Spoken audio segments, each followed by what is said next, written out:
Vous connaissez, vous, la flemme? Moi, ouais, très bien. Ou même trop bien. Ma vie est rythmée par ça. La flemme. Oh la flemme.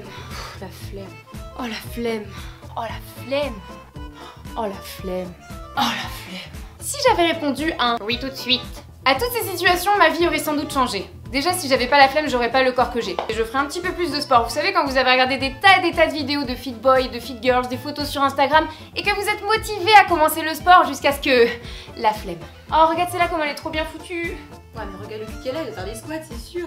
Bah, on a qu'à faire des squats dans je sais pas moi, 1 heure, un truc comme ça. Ouais. Eh, mais on devait pas faire des squats, nous. Bah non, il y a Secret Story qui va commencer. Oh, la flemme.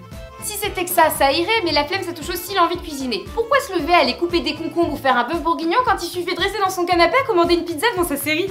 Ça n'a aucun intérêt. On mange quoi ce soir? Bah moi j'avais envie de faire un bon couscous avec de la bonne viande, de la soupe bien fraîche, des petits légumes. Mais il faut que j'achète les légumes et que je les coupe. Oh bah au pire on mange une pizza. Ouais.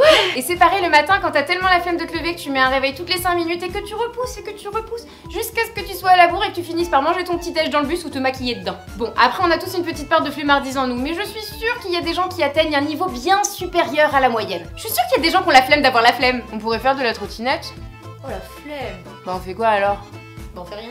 Oh la flemme. Vous connaissez ces journées à rester dans son lit avec son ordinateur sur les genoux, celui que pour aller pisser, puis grignoter un petit truc vers 15-16 heures qui fera office de repas de la journée?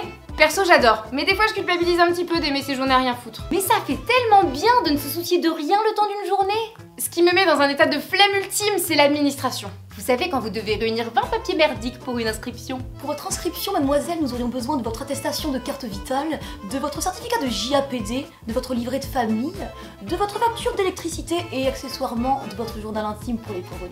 Mon journal intime? Mais le pire, c'est quand vous oubliez un papier et qu'il faut tout recommencer. Perso, ce qui me donne le plus la flemme en ce moment, c'est prendre rendez-vous chez le médecin, chez le dentiste, poster un colis, une lettre, faire un devoir, se préparer le week-end, la paperasse, faire à manger. J'ai déjà dit ça. Mais en vrai, je pense que la pire flemme, c'est la flemme de prendre soin de soi. Il arrive aussi qu'on ait la flemme de certaines personnes. Perso, les gens qui tirent la gueule, ça me donne la flemme. En vrai, tu passes la journée avec une personne ultra négative et t'es bonne à pas bouger de ton canapé en rentrant. Ce qui est horrible avec la flemme, c'est que plus t'as la flemme, plus tu la développes. T'as la flemme de ranger tes affaires, plus tu attends, plus ça prend de l'ampleur et plus tu as la flemme. Tu sais pas par où commencer? Bien une chose pour laquelle j'aurais jamais la flemme, c'est de vous faire des vidéos. Mais tu devais pas faire une vidéo toi? Oh la flemme.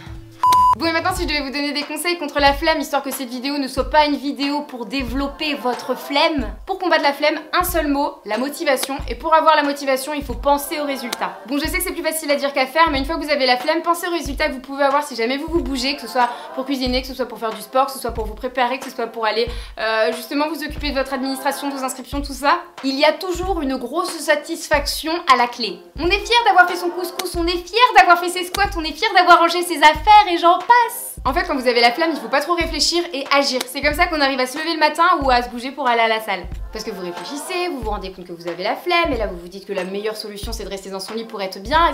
Si vous réfléchissez pas et que vous vous levez et que vous y allez, et ben vous avez pas de flemme à avoir et vous allez pas attiser la flemme. Bon après, ok, la flemme c'est un gros fléau, mais faut pas oublier que ça fait du bien aussi quelquefois de rester dans son lit à ne vraiment rien faire et à vraiment passer une journée de flemme ultime. Mais il faut pas que ça devienne une habitude et il faut savoir se bouger quand il le faut. Donc voilà, cette vidéo est terminée, n'hésitez pas à me dire si elle vous a plu en me laissant un pouce. Surtout dites-moi aussi dans les commentaires ce qui vous donne le plus la flemme et entre vous essayez de combattre cette flemme et vous donner quelques petites astuces justement pour les contrer. Comme d'habitude, n'hésitez pas à me rejoindre sur les réseaux sociaux et n'ayez pas la flemme de le faire. Ma chaîne de vlog et c'est tout. C'est tout, voilà. Je vous fais plein d'énormes bisous et je vous dis à bientôt pour une prochaine vidéo. Bye bye. Lucie, tu dis au revoir? Au revoir. Bah moi j'avais envie de faire un bon couscous, tu sais, genre avec une bonne viande, une semoule bien fraîche, des petits légumes et... Léo!